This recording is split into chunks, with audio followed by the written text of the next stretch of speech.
Sunday, May 22nd, Jacob and Esau. Genesis 25:21-34 says, "And Isaac entreated the Lord for his wife, because she was barren, and the Lord was entreated of him, and Rebekah his wife conceived. And the children struggled together within her, and she said, If it be so, why am I thus? And she went to inquire of the Lord.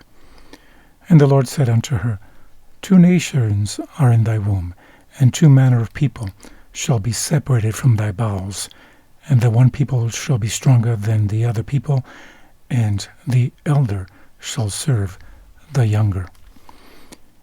And when her days to be delivered were fulfilled, behold, there were twins in her womb. And the first came out red, all over like a hairy garment, and they called his name Esau.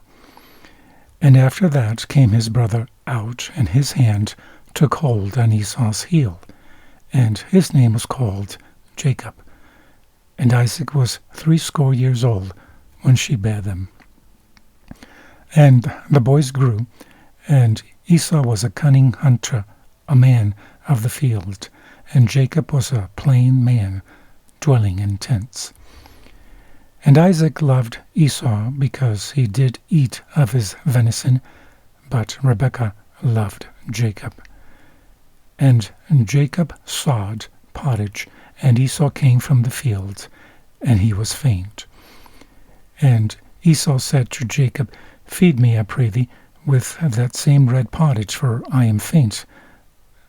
Therefore was his name called Edom. And Jacob said, Sell me this day thy birthright. And Esau said, Behold, I am at the point to die, and what profit shall this birthright do to me? And Jacob said, Swear to me this day. And he sware unto him, and he sold his birthright unto Jacob. Then Jacob gave Esau bread and pottage of lentils, and he did eat and drink, and rose up, and he went his way.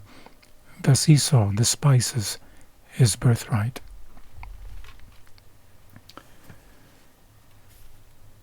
Compare the 2 personalities of Jacob and Esau.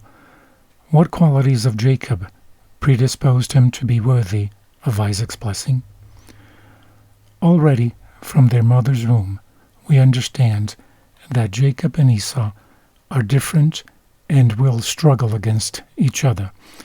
While Esau is described as a tough hunter running in the field, Jacob is seen as a mild person sitting in the tent and meditating.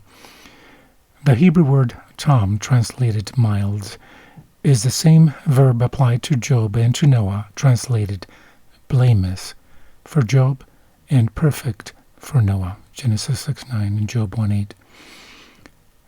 This difference of character becomes more manifest later in their lives, Genesis 27:1-28:5. Esau comes home tired and hungry and finds Jacob cooking lentils.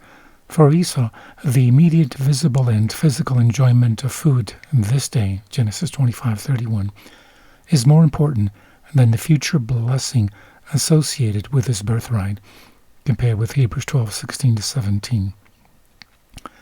From the book Patriarchs and Prophets, page 177, it says, "The promises made to Abraham and confirmed to his sons were held by Isaac and Rebekah as the great object of their desires and hopes.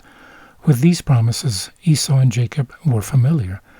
They were taught to regard the birthright as a matter of great importance, for it included not only an inheritance of worldly wealth, but spiritual preeminence.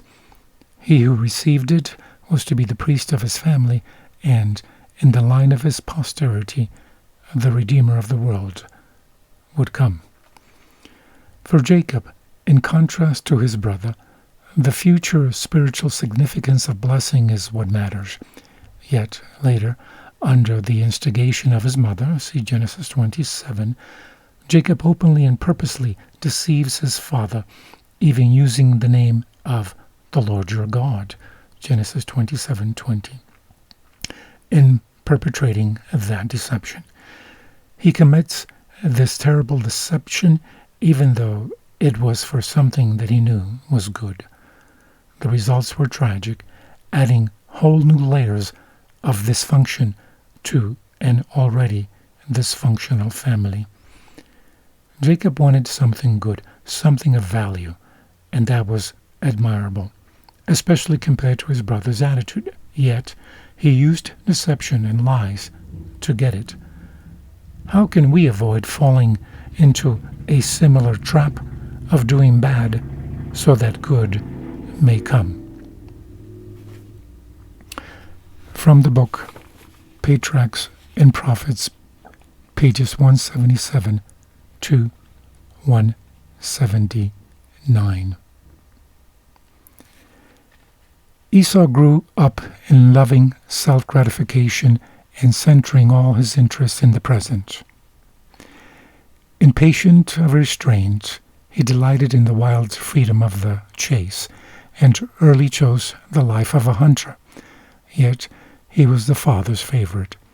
The quiet, peace-loving shepherd was attracted by the daring and vigor of this elder son, who fearlessly ranged over mountain and desert, returning home with game for his father and with exciting accounts of his adventurous life. Jacob, thoughtful, diligent, and caretaking, ever thinking more of the future than the present, was content to dwell at home, occupied in the care of the flocks and the tillage of the soil. His patient perseverance, thrift, and foresight were valued by the mother. His affections were deep and strong, and his gentle, unremitting attentions added far more to her happiness than did the boisterous and occasional kindnesses of Esau. To Rebekah, Jacob was the dearer son. While he esteemed eternal above temporal blessings, Jacob had not an experimental knowledge of the God whom he revered. His heart had not been renewed by divine grace. He believed that the promise concerning himself could not be fulfilled so long as Esau retained the rights of the firstborn, and he constantly studied to devise some way whereby he might secure the blessing which his brother held so lightly, but which was so precious to himself. When Esau, coming home one day faint and weary from the chase, asked for the food that Jacob was preparing, the latter, with whom one thought was ever uppermost, seized upon his advantage and offered to satisfy his brother's hunger at the price of the birthright. "Behold, I am at the point to die," cried the reckless, self-indulgent hunter, "and what profit shall this birthright do to me?" And for a dish of red pottage he parted with his birthright and confirmed the transaction by an oath. Thus Esau despised his birthright. In disposing of it, he felt a sense of relief. Now his way was unobstructed. He could do as he liked. For this wild pleasure, miscalled freedom, how many are still selling their birthright to an inheritance pure and undefiled, eternal in the heavens. From the book Desire of Ages, page 615, it says, "It is the motive that gives character to our acts, stamping them with ignominy or with high moral worth. Not the great things which every eye sees and every tongue praises, does God account most precious. The little duties cheerfully done, the little gifts which make no show, and which to human eyes may appear worthless, often stand highest in his sight. A heart of faith and love is dearer to God than the most costly gift."